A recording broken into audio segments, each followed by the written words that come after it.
കണ്ണൂരിൽ കാട്ടുപന്നിയുടെ ആക്രമണത്തിൽ കർഷകന് ദാരുണാന്ത്യം. മുതിയങ്ങവയൽ സ്വദേശി AK ശ്രീധരനാണ് മരിച്ചത്. ആക്രമിച്ച കാട്ടുപന്നിയെ പിന്നീട് നാട്ടുകാർ കൊന്നു. സംഭവത്തിൽ അന്വേഷണത്തിന് ഉത്തരവിട്ടതായി വനമന്ത്രി AK ശശീന്ദ്രൻ അറിയിച്ചു. നമ്മൾ നിർദ്ദേശം കൊടുക്കുന്ന നേരെ CCF-നാണ്. ഉത്തരമേഖല ചീഫ് കൺസർവേറ്റർ ഓഫ് ഫോറസ്റ്റ് ദീപക്കാണ് നിർദ്ദേശം കൊടുത്തിട്ടുള്ളത്. പിന്നെ ജില്ലാ കളക്ടറോടും അതൊന്ന് അന്വേഷിക്കാൻ വേണ്ടി പറഞ്ഞിട്ടുണ്ട്. അല്ല, വന്യജീവികൾ സാധാരണ സാന്നിധ്യം ഉണ്ടാകാനിടയിലൊരു സ്ഥലമല്ല. ഇതുവരെ അങ്ങനെ ഒരു അനിഷ്ട സംഭവം, ശ്രദ്ധേയമായൊരു സംഭവമൊന്നും ഉണ്ടാകാത്തൊരു ശാന്തമായ സ്ഥലമാണ്. അവിടെ കാട്ടുപന്നിയെ പ്രത്യക്ഷപ്പെട്ടിട്ടുണ്ടെങ്കിൽ നാട്ടിലെത്തി കാട്ടുപന്നിയെ വെടിവെച്ച് കൊല്ലാൻ ആരോടും ചോദിക്കണ്ടല്ലോ, നിലവിൽ ഉത്തരവുണ്ടല്ലോ. അപ്പോൾ ആ കാര്യത്തിൽ പഞ്ചായത്ത് അധികൃതരുടെ ഭാഗത്തു നിന്ന് എന്താണ് പറയാനുള്ളതെന്ന് അറിയണം. അരുൺ പൂപ്പറമ്പ വിവരങ്ങൾ നൽകും കണ്ണൂരിൽ നിന്ന്. അരുൺ, ഈ സംഭവത്തിന് ശേഷം ഏതാണ്ട് 2-2.5 കിലോമീറ്റർ അപ്പുറം വെച്ച് ഈ അക്രമകാരിയായ കാട്ടുപന്നിയെ നാട്ടുകാർ തന്നെ വകവരുത്തിയിട്ടുണ്ട്. അപ്പോൾ ആ മേഖലയിൽ കൃഷി നശിപ്പിക്കുന്നതടക്കം ഉള്ള പരാതികൾ നാട്ടുകാർ പറയുന്നുണ്ട്. ഇപ്പോൾ മന്ത്രി പറയുന്നത് പോലെ അങ്ങനെ ഒറ്റപ്പെട്ട സംഭവമൊന്നുമല്ല, അവിടെ നിരന്തരമായി ഈ കൃഷി നശിപ്പിക്കുന്നുണ്ട്. അരുൺ ആ സ്ഥലത്തെത്തിയപ്പോൾ നാട്ടുകാർ തന്നെ അരുണിനെ ഇന്നലെയും ഈ കാട്ടുപന്നിക്കൂട്ടം ഇറങ്ങി കൃഷി നശിപ്പിച്ചതിൻ്റെ ദൃശ്യങ്ങളൊക്കെ കാട്ടി തന്നല്ലോ. എന്താണ് അവിടുത്തെ ഇപ്പോഴത്തെ ഒരു സാഹചര്യം? ഈ വനംവകുപ്പ് ഉദ്യോഗസ്ഥരൊക്കെ അവിടെ എത്തിയിട്ടുണ്ടോ ഇവരുടെ കേൾക്കാനും അറിയാനും ഒക്കെ?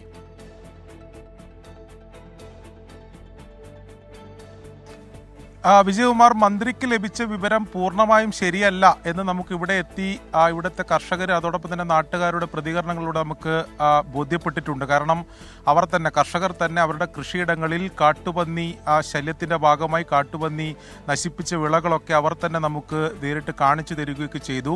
ഇന്നലെ പോലും ഈ വാഴക്കൃഷി നടത്തുന്ന ചില കർഷകരുടെയൊക്കെ ഇടങ്ങളിൽ കാട്ടുപന്നിയുടെ ശല്യമുണ്ടായിട്ടുണ്ട്. അവർ അത് നമ്മളെ കാണിച്ചു തരികയൊക്കെ ചെയ്തിട്ടുണ്ട്. അതുകൊണ്ട് ഇവിടെ കാട്ടുപന്നിയുടെ ശല്യം അത്തരത്തിൽ ഇതിനു മുമ്പ് ഉണ്ടായിട്ടില്ല എന്ന വിവരം ശരിയല്ല. അത് അങ്ങനെയല്ല. ഇവിടുത്തെ കർഷകർ കൃത്യമായ കാര്യങ്ങൾ പറഞ്ഞു തരുന്നുണ്ട്.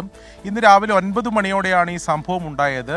ശ്രീധരൻ എന്ന് പറയുന്ന കർഷകൻ ഇവിടെ തൊട്ടടുത്ത് തന്നെയാണ് വീട്. ആ വീട്ടിൽ നിന്ന് സ്ഥിരമായി അദ്ദേഹത്തിൻ്റെ കൃഷിയിടങ്ങളിൽ പോയി ഈ രാവിലെ വെള്ളം നനക്കുകയും മറ്റ് ജോലികളിലൊക്കെ ഏർപ്പെടുന്നതാണ്. അതിനുവേണ്ടിയാണ് ഈ ഒരു കൃഷിയിടം മാത്രമല്ല, പല കർഷകരുടെ അടുപ്പിച്ച് മറ്റ് കൃഷിയിടങ്ങളൊക്കെയുണ്ട്. ഈ കൃഷിയിടങ്ങൾ കടന്നു വേണം ആ ശ്രീധരൻ്റെ കൃഷിയിടത്തിലേക്ക് പോകാൻ.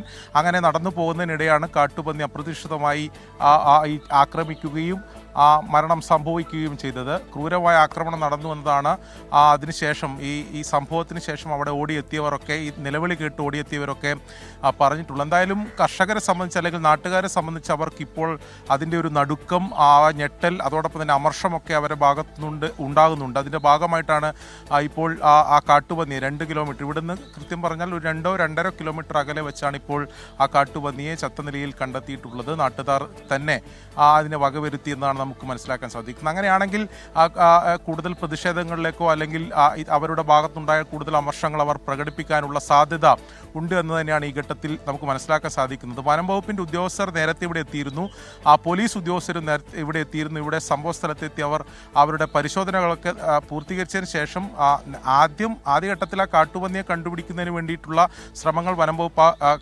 ആരംഭിച്ചിരുന്നു. അതിനിടെയാണ് കാട്ടുപന്നിയെ ഈ രീതിയിൽ ചത്ത നിലയിൽ കണ്ടെത്തുകയും ചെയ്തത്. എന്തായാലും ആ കാട്ടുപന്നിയുടെ ശല്യം സ്ഥിരമായുള്ള ഒരു പ്രദേശം തന്നെയാണ്. സാധാരണ കർഷകരുള്ള ഒരു ഗ്രാമീണ പ്രദേശമാണ്. അവിടെ ഉണ്ടായ സംഭവത്തിൽ വലിയ നടുക്കത്തിലാണ് ഈ ഗ്രാമവാസികളുള്ളത്.